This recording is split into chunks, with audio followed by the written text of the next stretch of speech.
जय हिंद, नमस्कार। Welcome back to Target Government Job YouTube channel. कैसे हैं सभी साथी? उम्मीद करती हूँ बहुत ही बढ़िया होंगे। साथियों, बात करेंगे हम इस वीडियो में आरपीएफ कांस्टेबल एंड एसआई भर्ती के बारे में। साथियों के मैसेज आ रहे हैं, कमेंट आ रहे हैं, काफी उन्हें डाउट्स हैं। और साथियों, आरपीएफ ने भी इस बार काफी चेंजेस किए हैं। जो डाउट्स है वो मैंने सारे लेने की कोशिश किया, आपको एक एक करके सारे डाउट्स यहाँ पर क्लियर करूंगी आपके। और साथियों, चैनल को सब्सक्राइब कर लेना, जिससे कि आपको हर एक अपडेट सबसे पहले मिलती रहे। आपका पसंदीदा चैनल है भाई, है ना। तो और दूसरी बात है साथियों, आरपीएफ की भर्ती चली रही है। जब तक कंप्लीट नहीं हो जाती, जब तक कौन सा नोटिस आ रहा है, क्या बदलाव कर रहा है आरपीएफ, बहुत सारी इंफॉर्मेशन की आपको जरूरत पड़ेगी। इसलिए चैनल को सब्सक्राइब कर लें, ताकि आपको हर एक अपडेट सबसे पहले मिलती रहे। आपसे कोई भी इंफॉर्मेशन, कोई भी नोटिस, कोई भी नया रूल रेगुलेशन छूट न जाए। ठीक है जी। चलिए बात करते हैं साथियों यहाँ पर आरपीएफ कांस्टेबल एसआई भर्ती के बारे में। बहुत सारे क्वेश्चंस हैं।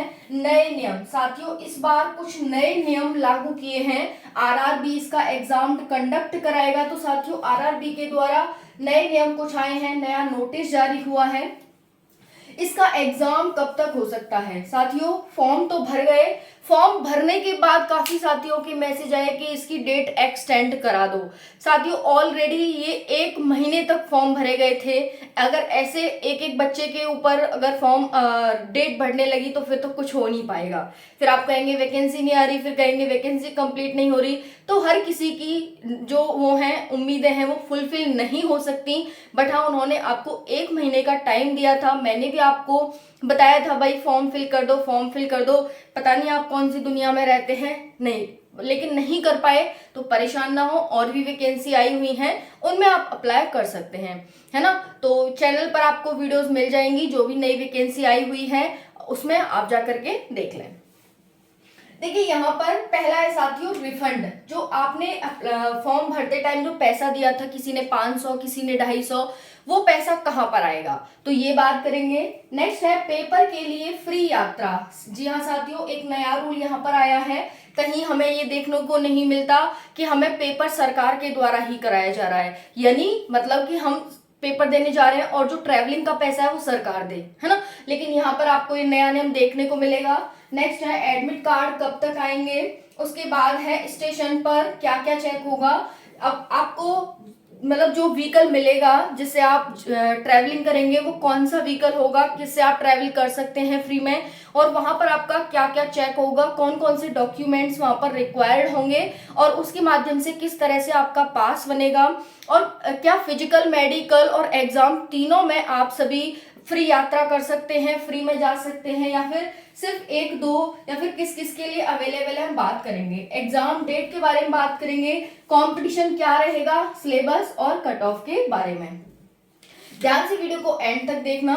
देखिए यहाँ पर रिफंड साथियों, जब आपने अप्लाई किया था तो आपने एक अकाउंट नंबर लगाया होगा, अकाउंट नंबर, है ना, किसी भी बैंक का होगा वो आपने लगाया होगा। तो जो आपका रिफंड आएगा वो इसी खाते में आएगा, कौन से में, जो आपने लगाया होगा।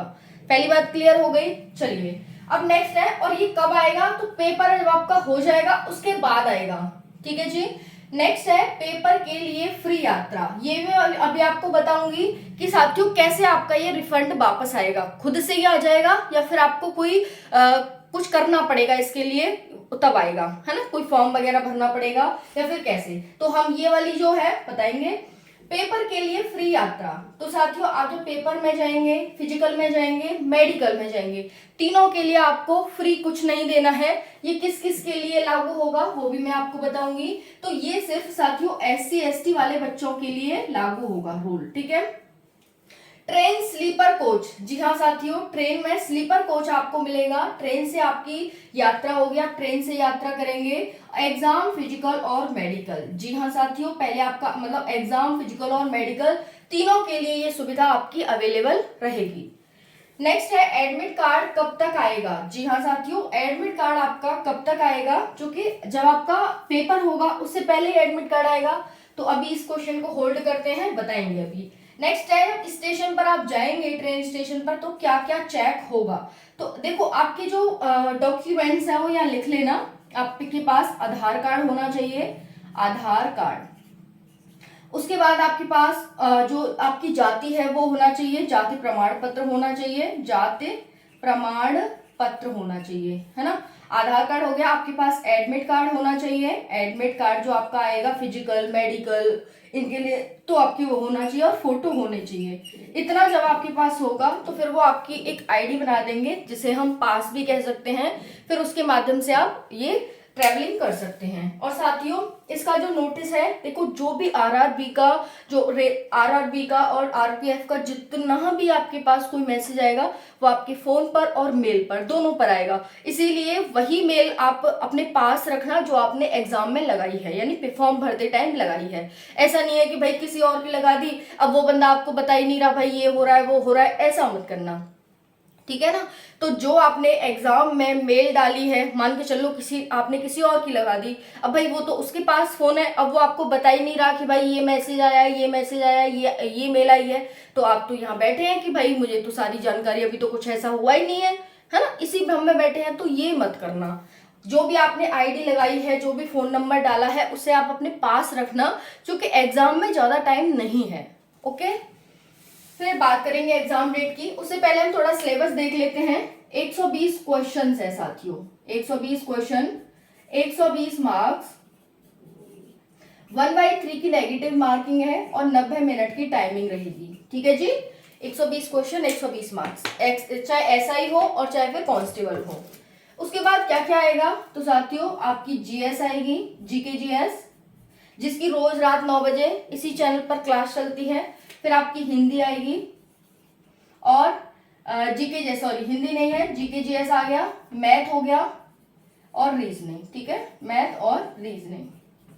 तो ये 3 सब्जेक्ट आएंगे, इसके 50 क्वेश्चन, इसके 35 और इसके 35, ठीक है, ध्यान से देख लेना। 120 क्वेश्चन होते हैं, जीके जीएस मैथ और रीजनिंग, ज्यादा हार्ड नहीं आएगा। अगर आपने कांस्टेबल के लिए भरा है तो 10th लेवल का आपका एग्जाम आएगा, और वहीं पर आपने अगर एसआई के लिए भरा है तो ग्रेजुएशन लेवल का, ठीक है। लेकिन ये बात ध्यान रखना कि कंपटीशन जो हमारा नेक्स्ट स्टेप है ना, वो कंपटीशन है, तो कंपटीशन साथियों बहुत रहने वाला है। भले ही आयोग ने जो कहा था कि हमने 30 लाख फॉर्म की अपेक्षा की थी कि इतने भरे जाएंगे, लेकिन उतने नहीं भरे गए, फिर भी साथियों ये बताओ, सीट तो 4660 ही है, सीट कितनी है, 4660 ही है ना, दोनों को मिला करके, तो बच्चे तो फिर भी यहाँ पर 27 लाख है। बताओ कंपटीशन कम रहेगा, नहीं रहेगा।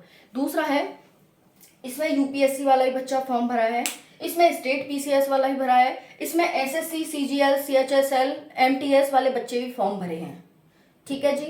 तो साथियों आपके लिए कंपटीशन कम नहीं है, बहुत ज्यादा हाई है कंपटीशन। जो कट ऑफ आएगी वो भी मैं बताऊंगी 2024 में क्या कट ऑफ जाने वाली है। तो यहाँ पर देखो कट ऑफ की बात करते हैं। नेक्स्ट अगर मैं बात करूं जनरल मेल की कट ऑफ कितनी जाएगी, जो प्रीवियस कट ऑफ है, पहले हम प्रीवियस कट ऑफ की बात करेंगे कि प्रीवियस कट ऑफ कितनी जाएगी। तो ध्यान से देखना, जनरल की जो प्रीवियस भर्ती थी उसकी कट ऑफ गई थी 89.95, वहीं पर ओबीसी की गई थी 89.92, यानी जनरल और ओबीसी में हमें ज्यादा डिफरेंस देखने को नहीं मिल रहा है, ठीक है। तो नेक्स्ट बात करेंगे एससी की, एससी की गई थी 76.09, वहीं पर जो एसटी की गई थी वो गई थी 72.49, ठीक है। 89.95 89.92 इनमें तो बिल्कुल भी डिफरेंस है ही नहीं, इनकी कट ऑफ ये गई थी 120 में से गई थी। फीमेल की बात करें तो फीमेल की हो जाएगी 57.86, जनरल फीमेल की ये हो गई 57.16। देख लो भाई बिल्कुल डिफरेंस नहीं है जनरल और ओबीसी में, हालांकि कट ऑफ आधे से भी कम है, आधे मार्क्स से भी कम मार्क्स लाए हैं तब भी सिलेक्शन हो गया है। फिर बात करें एससी फीमेल की तो ये है 48.49।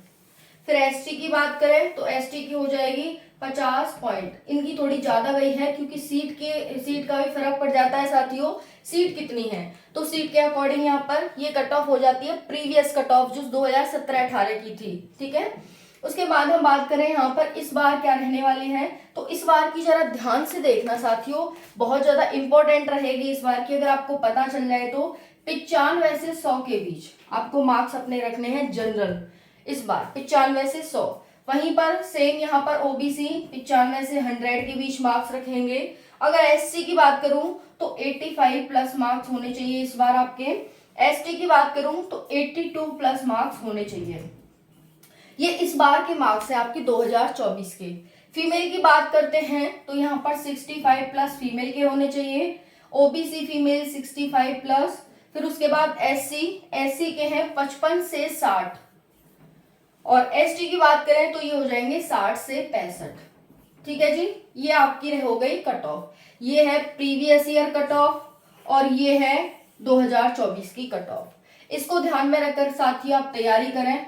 इस बार इससे बाहर कट ऑफ नहीं जाएगी, एक्सपेक्टेड कट ऑफ है हालांकि ये, लेकिन फिर भी साथियों लास्ट टाइम आप कट ऑफ देख सकते हैं।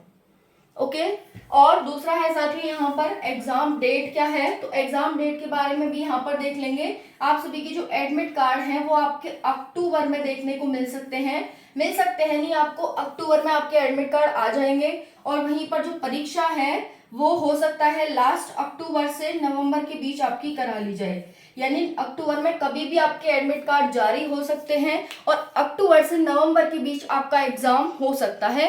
ये एक्सपेक्टेड है, लेकिन हाँ साथियों 100% सत्य नहीं है, लेकिन हाँ फिर भी आपकी जो एग्जाम डेट है वो यही रहने वाली है, अक्टूबर से नवंबर के बीच में। ठीक है जी, बाकी और कोई डाउट हो तो कमेंट सेक्शन के माध्यम से पूछ लेना। एडमिट कार्ड अक्टूबर में और एग्जाम डेट अक्टूबर से नवंबर के बीच रहेगी। तैयारी करो अच्छे से, सिलेबस वगैरह चैनल पर मिल जाएगा, उसको देख लो और ध्यान से तैयारी करो। थैंक यू सो मच, जय हिंद।